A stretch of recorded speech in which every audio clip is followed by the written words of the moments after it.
Welcome back to the R Plus podcast. I'm Dr. Rogers, head of school here at Rundle. And today on the podcast, we have the opportunity to speak to 3 students and a teacher who traveled to Nashville recently as a part of a band trip. I think you're going to love this conversation. It covers a lot of territory. Believe it or not, we talk about resilience, we talk about teamwork, and we talk about cultural impact of music. And the students are so articulate.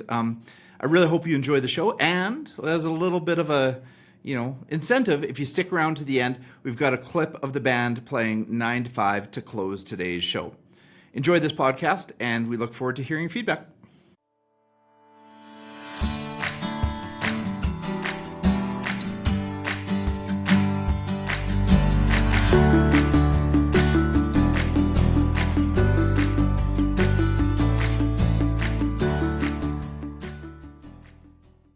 Welcome back to the R Plus podcast. I'm Dr. Rogers, and I have the privilege of serving as head of school here at Rundle and also the host of today's podcast.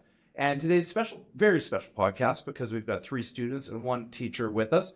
As you may know about Rundle, we've got an incredible band, music, fine arts program. And being a part of that program, our students have the opportunity to travel a lot of places. In the past, we've seen our band go to New Orleans and march the Mardi Gras parade. We've seen them off to Hawaii. And this past month, we've gone someplace I don't think we've ever been to before. And I thought this would be a great opportunity to celebrate the trip and the success with the teacher and some of the band students who went there. Okay, so before I get too far ahead of myself and I start talking about the trip, let's get into introductions. I'm going to have each of the students introduce themselves just by first name and grade and maybe instrument you play. And then I'll have our band teacher introduce himself, and then we jump right into questions. How's that sound? Sounds good. Everybody good? Okay, let's start right here. Go for it. My name is Derek. I am in grade 11, and I play the bass clarinet. And how long have you been playing bass clarinet for? I'd say about 5 years. Cool. Okay, right on. I'm Christina. I'm also in grade 11, and I'm on flute. I also switch back and forth to piccolo sometimes. Very cool. Which is harder to play? The piccolo. Is it? What makes it harder? You have to put a lot more air through the instrument to get the higher notes, and because it's on such a smaller scale, it's easier for your hands to cramp up for sure. I love the sound of that. Okay, excellent. Moving on. Yeah, hi, my name's Devin. I'm in grade 12, and I play the trumpet, and I've played it for 7 years now. Right on. And did you start playing it in grade 7 when you came to junior high? No, I actually started playing in grade 5 at my old school before I came to Rundle. And I just kept playing it when I joined band in grade 7, and I've kept playing it ever since. Very cool. Do you remember why you chose trumpet? It's not a special story as to why I chose the trumpet. I think we were testing out which instruments we could play and just what we liked. And I could play the trumpet, and I was like, oh, this is a cool instrument, and I decided to play it, and I haven't stopped, so. Sometimes that's all it takes, right? Yeah. Amazing. Thank you for sharing. All right, good afternoon, everybody. This is Mr. Miller. I've been the band teacher here for about 1.5 years now, and I had the pleasure of taking these kids to Nashville this year. Right on. So let's get right into the questions. We're talking about a trip to Nashville, Music City, and it's a long way to go with a group of students. So there must be a reason why you'd go to Nashville. So I'll throw to you, Mr. Miller, to start. Why Nashville?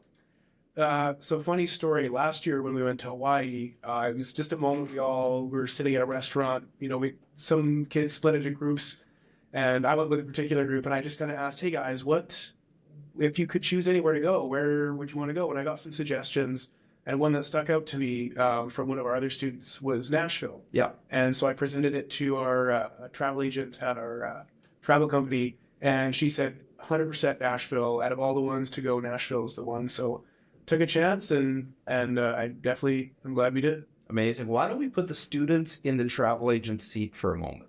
So students, you are now a travel agent, and you're advising somebody to go to Nashville, and they say, but why would we go to Nashville? What do you respond? Why Nashville after you've been there? Let's start here and just go all the way around. I mean, Nashville, it's got tons of things to do with music, like everything. You got museums about music. You got obviously the Country Music Hall of Fame there. Yeah. The Grand Ole Opry. That was an impressive place. It was cool seeing all that. You can just be around music all the time. There's music everywhere, and it's a fun city, right? Like, I think the whole city just feels alive. when we were walking around in this, just getting different places, it just feels so fun, so vibrant, such a nice city to be around, and it feels like the perfect place to go for a trip. Cool. Anything else? Any other reasons? Well, how would you convince somebody Nashville's a place to be? Well, I think definitely focusing on the music side of things. I think a lot of people like associate Nashville automatically with country music. Yeah. But it's not just country. And like a lot of the exhibits that we went to kind of explore different areas, like hip hop and like the evolution of country music and how it inspired aspects of like rock music, pop music, and just like overall there are a lot of pop music elements that are within Nashville that you don't really think about right away. Like recording studios and like a lot of musicians who were born in Nashville and kind of got their career started in Nashville and are now like big stars. So I think it's really good because you don't have to be really aware of country music itself. You just have to be in one way or another exposed to music. And I think a lot of people are, and a lot of people appreciate that art. That's exactly what I was thinking. It was like this idea of musical appreciation is brought through being in a city that's so dedicated to that art, which is amazing. What do you do? I'm pretty sure Nashville's nickname is Music City. Yeah. So that kind of encapsulates that this place is known for music in general. I remember like every time we'd like be late at night and we're walking on the street, it would never be silent. You could look at a building and there would always be like concerts going on there, and just the entire place was just so lively and full of energy. It really is. I mean, they've got windows that open on almost every establishment, so you can hear the music coming through no matter what. I think it's like North America's loudest city, honestly, because there's always something going on. There's always music. There's always something to be done. So when we think about things to be done, what are some of the things you do on a band trip when you go to a place like Nashville? For those of you who haven't been on a band trip, it's not all about just playing music, even though the playing music is obviously very important. What are some things you do that were highlights from your itinerary while you were in Nashville? Why don't we start here and work this way around this time? I think one highlight in Nashville would be when we got to do a pre-show in front of the Grand Ole Opry. No way, that's super cool. Yeah, and it was also raining at the same time. Yeah, so we had to get like really creative where I think so in the band we have multiple people playing the same instruments. Yep. So what we did was we got everyone to share stands so we could take all the extra stands and like kind of make like a windbreaker. It was also windy, so their music sheets wouldn't blow away. Yeah. But I think that would be one of my highlights, just the chaos that was happening when we were trying to prepare for the pre-show. That's cool. Like, I mean, the idea of being resilient and resourceful when you're out there teaching about more than music, right? Is teaching about teamwork and overcoming the odds and, embracing what are difficult situations. I really love that example. Thank you for sharing. What are some of the other things you've been up to? Well, something that I found really special, and like this has been on like past band trips too, is like the way that everyone kind of comes together. I mean, in school, we're all there in the band and we're all kind of interacting in the band, but it's not necessarily the same as like when we're dropped off at a mall and we're like, okay, here's an hour to go get lunch. Mm-hmm. And you kind of hang out with people you don't usually hang around with, either because they're in a different grade or just kind of in a different group or a different like instrument section. So you don't have that chance to kind of talk to them. And so a lot of times, like, I find I form a lot of new like friendships on the trip and just like relationships with my peers, and that I'm really appreciative for, because it's not necessarily like a band aspect, but it builds the community and it follows you back to school, and like all those relationships still stand even now after the trip. Gosh, I love that. That is so true about traveling with people as you become closer, more cohesive, and I'm sure it actually probably even helps with band performances. You get to know each other better, and and carry on. And being together is actually one of our values. So I think that really hits on it. Thank you for sharing that. Really, really sharp. How about you? Well, I've been on 3 band trips in my 3 years. Yeah. Okay, which was your favorite first? Let's get into that. Oh, that's a really tough question. That it's got to be between Nashville and New Orleans. Yeah. In grade 10. Yeah. They were 2 amazing trips to these cities. They're so full of music. Yeah. And I remember in both trips you learn a lot about the culture and about the area around there and just all about their type of music. In New Orleans, it was all about jazz music. We saw a lot of jazz, listened to a lot of jazz, and went to all these things about jazz.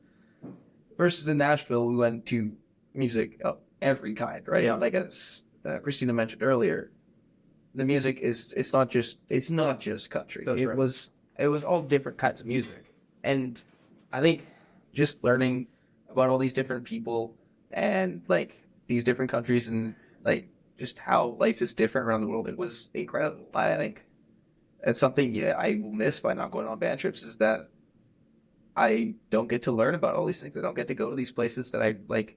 Maybe you look at it one way if you're going on a trip on your own, but on a band trip, it feels completely different. Like, you go to Hawaii with your family and you're at the beach and hanging out, and we go to Hawaii on the band trip. We're playing at Pearl Harbor or going to the Polynesian Cultural Center and just learning about the place. That's so cool. Music really does inform culture, right? And unless you pay attention to that, you may miss it, right? And band trips allow you that opportunity to focus on music informing culture. And I think that's a really cool takeaway. So I love that, you get to see a lot of interesting things and experience new places with your friends, and you see how music might impact culture. Mr. Miller, over to you. Like, what for you as a teacher and, a music lover, tell me about your highlights from Nashville. I think the highlight for me, kind of stepping back, is having these guys and myself learn about the art of entertainment. Yes. Because we only see like our side of it, right? Some examples when we went to a couple restaurants. We went to the Blues and Boogie Bar and they actually had a live action performance there. It was a gentleman with 2 Australian performers that had joined him after the fact. And kind of contrasting that to the Grand Ole Opry, I noticed that it's not just about the music, it's about the art of entertainment. Cool. And so, the gentleman would be telling stories in between his sets, and then somehow that would just be woven into the next song that they would play. Cool. Or even at the Grand Ole Opry, you could tell the more experienced performers would tell jokes in between their songs. Yeah. And that would be a fantastic transition to the next song. When we were at the restaurant, it was funny to see that the gentleman, he had clamped his finger in one of the mic stands. And so he had a bunch of Band-Aids around his finger. And there was an instance in halfway through the song, you could actually see his hand was fully covered. Oh my goodness. And it was, oh my goodness, his guitar. But yeah, he kept playing. Yeah. He kept going. And then, of course, when the song stopped, he took a moment. And it was cool how the 2 other performers just came in and, they would volley off each other. And so it was just cool to see for these kids to learn about the art of entertainment. It's just more about the music. It's about that community and entertaining and making people laugh and teamwork and resilience and all of those things you've already hit on. I think there's tremendous learning outside of the performance side. So as we wrap up, I want to just quickly ask, if there was one place to visit in Nashville, a place that you went to, and they can be all the same. I'm sure you all had a certain highlight. Can you tell me where the place is, and in a sentence or 2, why are you telling people they must go to that place? Everybody got a place in their mind? I think you're ready. Go for it. I think it's got to be the Grand Ole Opry. Yeah. That I'm not personally a big fan of country music. Yeah, it's not my favorite type of music. I like a lot of musics, but that one's not my favorite. But the Grand Ole Opry is incredible. Even like I don't love country music, and I loved it there. The energy is great. The performances are amazing. Like it's alive in there, and you just have to be there to experience it. I got chills when you're describing that. I know exactly what you're talking about, and there's 100 years of history in there. Can you imagine all the music that's been shared over the years? It's staggering to think about. That's very cool. Okay. Let's go. Who's next? I'm like blanking on the name, but the museum that we visited on the first day, do you remember what it was called? It was like Nashville Institution. Like it was for Nashville, but it had the inclusion of like Nashville's history of like Oh, the State Museum. State Museum. Okay. Like the foundation of like how Nashville was kind of developed as a city, but it also had its musical history and like the history of like its art. So there was like a level kind of dedicated to like artwork pieces kind of made and designed kind of oriented around Nashville, and then a music section, and then the history section. So it was like interesting and fascinating to me how one location could kind of grab such a community of people. Like you don't have to be interested in the fine arts to enjoy the history. You don't have to be interested in like the history necessary to enjoy the arts. It appeals to a wide audience, and I feel like you can find something to grab your attention while you're there. That is a deep cut on Nashville tourism. Well done. That's very impressive. Thanks for sharing that. What about you there? Where's your one must go to in Nashville? I'd have to agree on that with this one. Yeah. The Grand Ole Opry House. Yeah. It was just so amazing to see all these different kinds of performers coming from different places. Just perform all their songs. I think you mentioned Top House. Yeah. They were from Montana, and I believe that was their first time playing there. What? And they got 2 standing ovations. Really? Yeah, Oh, that's standing ovations.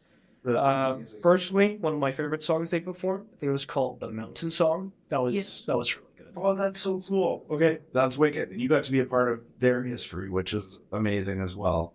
Mr. Miller, where'd you tell people to go? I would say the Ryman Auditorium would be my number one. Would be my number two, of course, the Grand Ole Opry. Yeah. But the Ryman Auditorium is actually where the Grand Ole Opry first started. That's where the history of how the Grand Ole Opry came about. And they actually they cut a circle out of the original stage from the Ryman Auditorium, and you see it at the Grand Ole Opry. We actually got to take a picture of it. We got a picture in the band room of all of us standing in the circle. And that's where, when the performers are performing, that's where the microphone is. And I bought a little statue of the circle and a microphone for the band, or just a little house souvenir. That? Because it just gives you the history of Nashville. Then it ties it into how the Ryman connects with the Grand Ole Opry, and then it tells you about why they transitioned to the actual Opry House. So it kind of gives you a whole round idea of the Grand Ole Opry. So It's another Nashville deep cut. I really do think we should look into sponsorship from like Tourism Nashville for this podcast. Yeah, absolutely. I think that would be worthwhile. I was just in Nashville as well, and I didn't have the chance to go to Grand Ole Opry, but I spent a little bit of time on Broadway, which is very cool. And we also did the Country Music Hall of Fame. I'll share one deep cut on the Country Music Hall of Fame. The largest exhibit in there right now is Luke Combs. I don't know if anybody saw that, but it's the length of a wall. Yeah, it's Okay. And I don't have permission to say this person's name, but a Rundle teacher has her picture on there because she was in his grade 12 class right next to him. And so in there, we got to have a little Rundle connection. She's in the Country Music Hall of Fame right next to Luke Combs, which is very, very cool. Okay, well, that's a wrap on today's Art Plus podcast. I could really go on all day. This sounds like a trip of a lifetime. Thanks for being extraordinary students and adventurers of the world, sharing, the joy of music with people well beyond our community. We really do love the band program. We love that you get out there and share it with the world. And thanks for joining us on the Art Plus podcast. thanks for having me. You so much. You're welcome. 1 and 2 and 1 and...